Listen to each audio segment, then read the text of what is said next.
Hello friends, today's our topic is alternating circuit containing only a capacitor.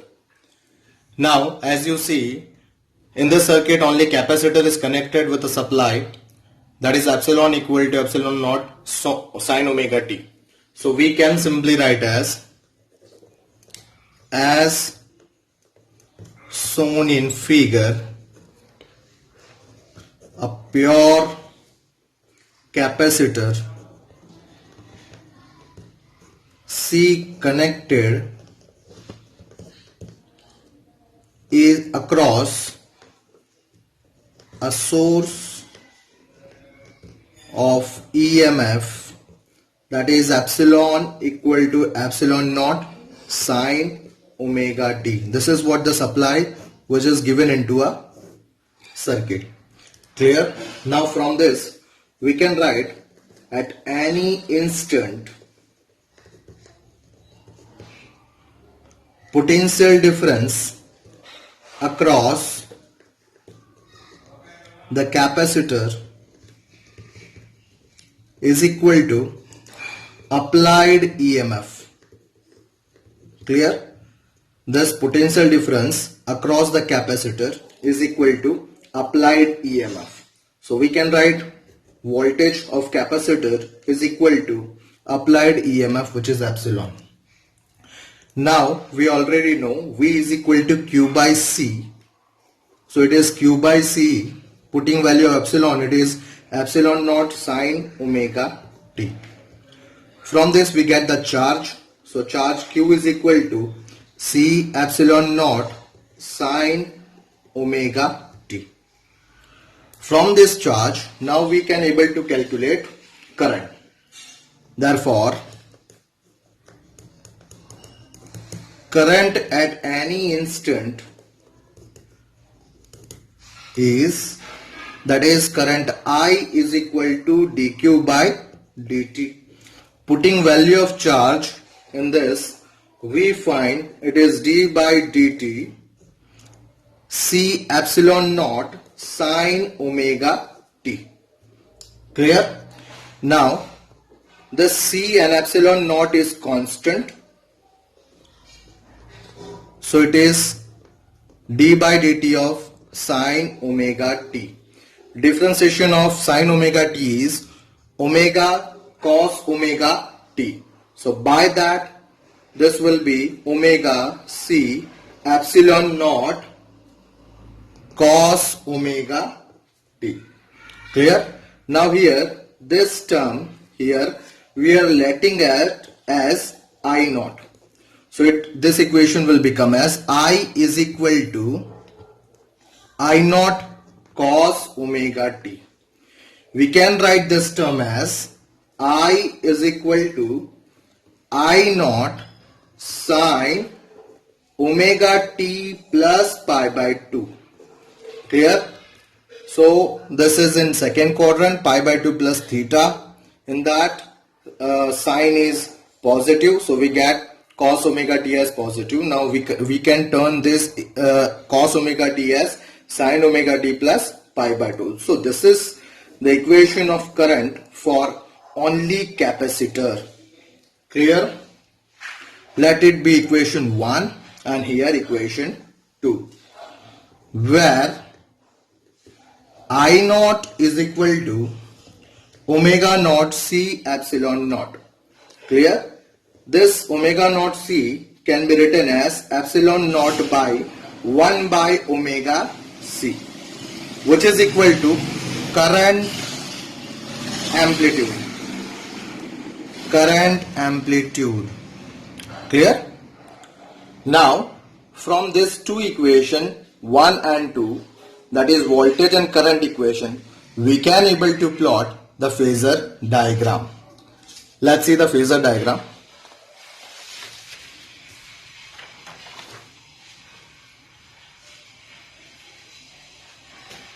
Now you can see in this phasor diagram we have, this is a we are going to plot a wave. First we are going to plot a wave between voltage and omega t angle and the current and omega t. Clear? So we know the equation, that is for voltage it is epsilon equal to epsilon naught sine omega t, and for current it is I equal to I naught cos omega t plus pi by 2. So there is a phase difference of pi by 2 between current and voltage. As you see, there is a phase difference of pi by 2 between current and voltage. So let me first plot a phasor diagram. From this equation, if we plot a vector for voltage, then suppose this is the voltage vector. Clear? As you see, this voltage equation having an omega t angle with an axis. So this is the angle of omega t of voltage with the x-axis. Now, as you see, current having a more phase angle of pi by 2 in comparison with the voltage. So it will be coming ahead comparing the voltage. So here this will be supposed to be the current vector. Clear? So this is current vector, and the difference of current and voltage is pi by 2.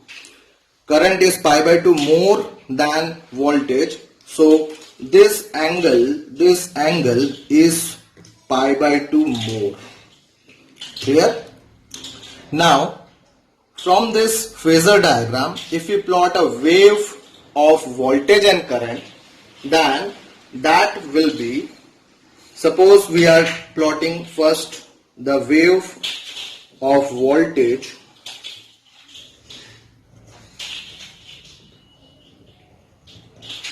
Suppose these are the waves of voltage, right? This wave represent voltage, right? And there is a phase difference of pi by 2 with voltage in current. So it will be like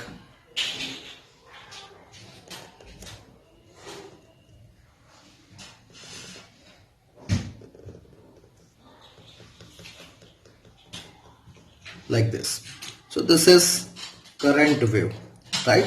Now you can see from this wave and phasor diagram that current is leading voltage. Here leading, it is ahead comparing voltage. So current is leading voltage by pi by 2, right? That is our conclusion from the phasor diagram.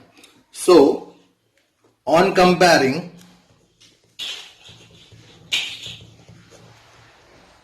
epsilon and I, we can say that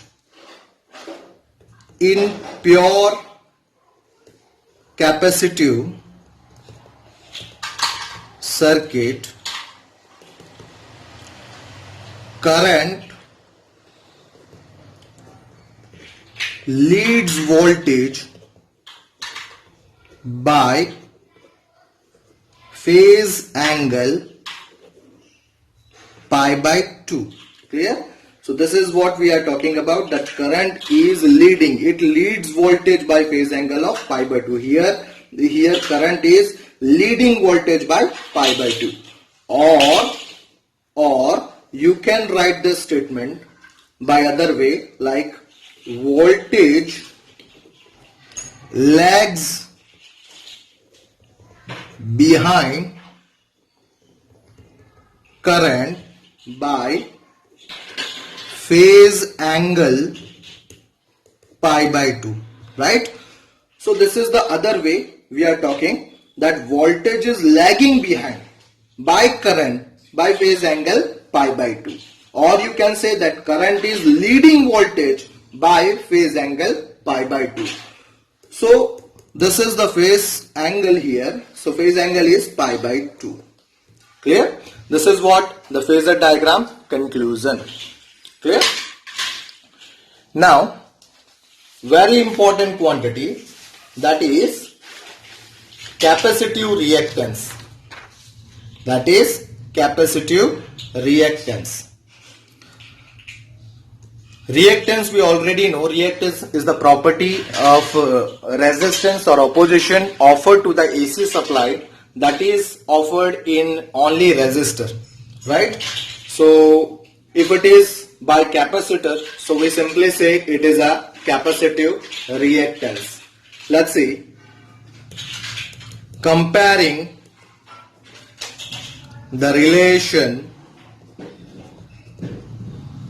I naught is equal to epsilon naught by 1 by omega c, right? This is the current amplitude what we are getting in this equation.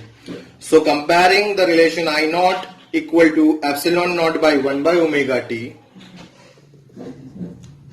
with the ohmic relation, that is I naught is equal to epsilon naught by R, we find that the factor 1 by omega c is the effective resistance, is the effective resistance offered by the capacitor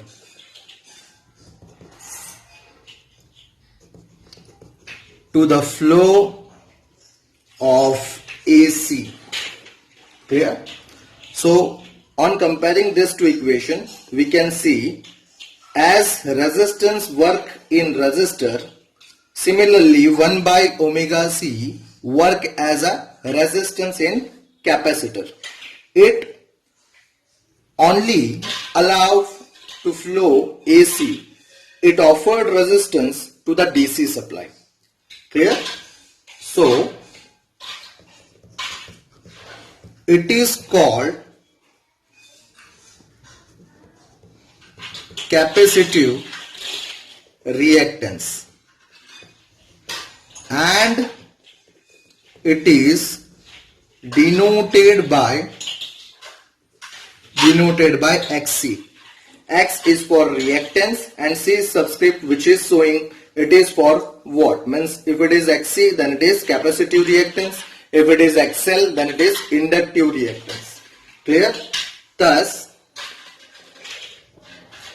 we can write Xc is equal to 1 by omega c, which is equal to 1 by omega is 2 pi f, so it is 1 by f into c. Clear? This is what the capacitive reactance. Clear? SI unit of capacitive reactance